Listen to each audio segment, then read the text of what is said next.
اللہ کے نبی نے فرمایا کہ سب سے بہتر وہ لوگ ہیں جو قرآن پڑھتے ہیں اور قرآن پڑھاتے ہیں، جو قرآن پڑھانے کا نظام بناتے ہیں، جو قرآن پڑھانے کے لیے کوشش اور محنت کرتے ہیں، جو قرآن کے پڑھنے پڑھانے کا نظام چلاتے ہیں۔ اللہ کے نبی نے فرمایا کہ یہ اللہ کی نگاہ میں سب سے اچھے، آج سب سے اچھے بچے بیٹھے، سب سے اچھے لوگ بیٹھے، دنیا کی نگاہ میں نہ ہو تو نہ ہو، دنیا کیا چیز ہے؟ آج کسی کو عزت دے گی، کل عزت نکال دیتی ہے۔ دنیا کی عزت عارضی ہے اور اللہ کی دی ہوئی عزت دائمی ہے، قائم ہے، یہ ہمیشہ باقی رہے گا، اس دنیا میں بھی اور آخرت میں بھی، دونوں جہان میں یہ عزت باقی رہے گی۔ اللہ کے نبی نے فرمایا حافظ قرآن سے قیامت کے میدان میں کہا جائے گا پڑھتا جا اور چڑھتا جا، وہاں بھی مقام عالی ملے گا، وہاں بھی مقام اونچا رہے گا، اور دنیا میں بہت سارے لوگ حافظ صاحب اگر پکاریں گے، حفظ قرآن آپ کے پیچھے قرآن سنے گی، تراویح کی نماز میں سنے گی، گھر کے اندر سنے گی۔ اللہ کا یہ نظام، حافظ ہو جانا بہت بڑی سعادت کی بات ہے، قرآن کی حفاظت کرنا، لیکن ہاں اس کی قدر کرنا۔ حافظ ہو جانے کا مطلب یہ نہیں کہ اس کو صرف رمضان کے لیے رکھا جائے، حافظ ہو جانے کا مطلب یہ کہ اس کو بار بار پڑھا جائے، بار بار پڑھا جائے۔ ناظرین قرآن مکمل ہونے کا مطلب یہ کہ بار بار پڑھا جائے۔ اب آپ کو پڑھنا آ گیا، اب کسی استاد کی ضرورت نہیں ہے، اب آپ خود پڑھیں، فجر کی نماز کے بعد پڑھیں، ظہر کی نماز کے بعد پڑھیں، جب آپ کو موقع ملے تو قرآن مجید پڑھنے کا معمول بنائیں۔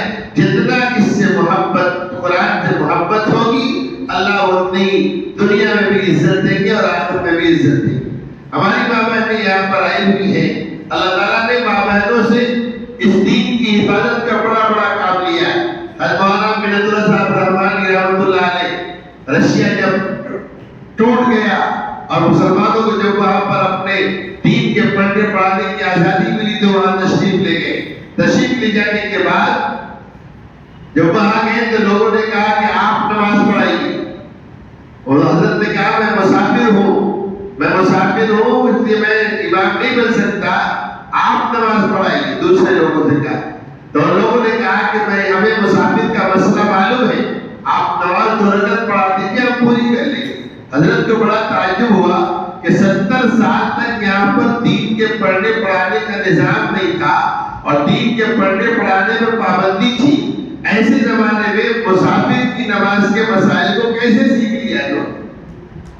جب نماز ہو گئی تو سارے لوگ بیٹھے، اور بیٹھنے کے بعد سارے لوگوں سے حضرت نے پوچھا کہ آپ نے ان مسائل کو کہاں سیکھا؟ میں اپنی ماں بہنوں سے کہتا ہوں غور سے سنیں، گھروں کا اگر ماحول دین کے سیکھنے سکھانے کا بنے گا اور ماں بہنیں اس کا ماحول بنائیں گی تو اس ملک سے، اس زمین سے، سرزمین سے دین کبھی ختم نہیں ہوگا۔ اور سارے لوگ جب بیٹھے نماز کے بعد، حضرت مولانا منت رحمانی صاحب رحمۃ اللہ علیہ، انہوں نے پوچھا کہاں سیکھا آپ نے اس مسئلے کو، جبکہ آپ 70 سال سے نہ یہاں مدرسہ ہے، نہ مکتب ہے، نہ پڑھنے پڑھانے کا نظام ہے۔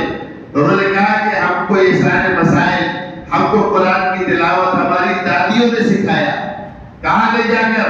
پہاڑوں کی غاروں پہ لے جا کر مہینوں کا راشن ساتھ میں لے جاتی ہماری دادیاں، ہماری بوڑھی مائیں، اور لے جا کر غاروں میں بیٹھ جاتی اور بیٹھ کر ہمیں دین سکھاتی تھی۔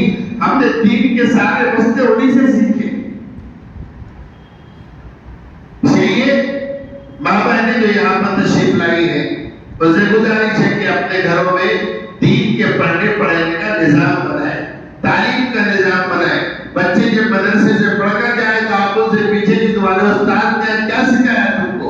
جب ماں بہنیں اس کو پوچھیں گی اور بار بار پوچھیں گی تو انشاءاللہ گھر کا ماحول دیندار کا ماحول ہوگا، مدینے کے گھروں کا ماحول ہوگا، صحابہ کے گھروں کا ماحول ہوگا، صحابیات کے گھروں کا ماحول ہوگا۔ اسی ماحول، اور جب ماحول بنا دیا جائے گا تو اس کے بعد کسی کی مجال نہیں ہے کہ وہ ہماری نسلوں سے دین کو چھینے۔ اس وقت ساری کوششیں اس کی ہو رہی ہیں کہ جو آنے والی نسلیں ہیں ان کو بے دین رکھا جائے، مرتد بنا دیا جائے، ان سے ان کا ایمان چھین لیا جائے، دین چھین لیا جائے۔ ساری کوششیں ہو رہی ہیں چاروں طرف سے، لیکن ہمارا گھر اگر دین کے پڑھنے پڑھانے اور محلوں میں مکاتب اور مجالس کا نظام قائم ہے تو انشاءاللہ ہماری نسلوں تک دین باقی رہے گا اور کوئی ہمارے دین کو بگاڑ نہیں سکتا۔ اللہ تعالیٰ اس مبارک مجلس کو بیعت قبول فرمائے، یہاں کے اساتذہ کو، یہاں کے منتظمین کو، یہاں کے معاونین کو، متعلمین کو، سب کو مبارکباد دیتا ہوں۔ اللہ تعالیٰ سب کی جائز تمناؤں کو پوری فرمائے، سب کی خدمات کو قبول فرمائے۔ میں انہی چند باتوں پر بات ختم کرتا ہوں۔ وآخر دعوانا ان الحمد للہ رب العالمین۔ السلام علیکم ورحمۃ اللہ۔